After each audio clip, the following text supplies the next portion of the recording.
If you want to upgrade or build your sim rig for the first time, this is the one thing that can make or break your setup. So I just watched this video from Random Call Sign titled, I spent 8 years reviewing sim racing equipment, here's what I've learned. And honestly, video is very good, highly recommend that you check it out. But I do think the most important part in this video was missing, and I will tell you about it right now. So for context, I've owned a Driving Force GT, G25, G27, G29 and a Moza R9. So when I got the Moza R9, it was with the GS steering wheel, and this GS steering wheel is a formula wheel, really lightweight, honestly love using it, highly recommend it.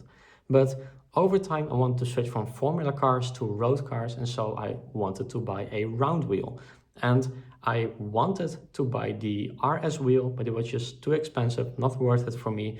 And so instead I bought the cheaper CS wheel. When I got the CS wheel, I kind of hated it. It was really disappointing. I started driving it and it wasn't as responsive and I didn't really like it. And I just wasn't as fast, you know? So why is that?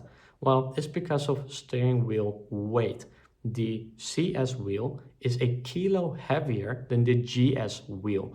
And the problem with weight is that you cannot really hide it. And in sim racing, you cannot just add more power to make it basically the same, because it's not the same. And so I highly recommend that if you are checking a steering wheel out or multiple of them, please check the weight of the steering wheel.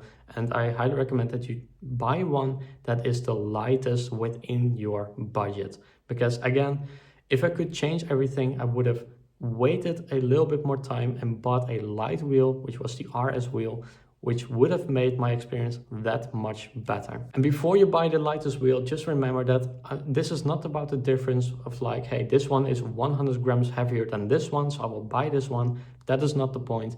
The point is that you don't buy one that is extremely heavy, because it will kind of ruin your experience as it did for me. That's the video, that's what I wanted to talk about. If you want to add anything, let me know and I'll see you maybe in the next one.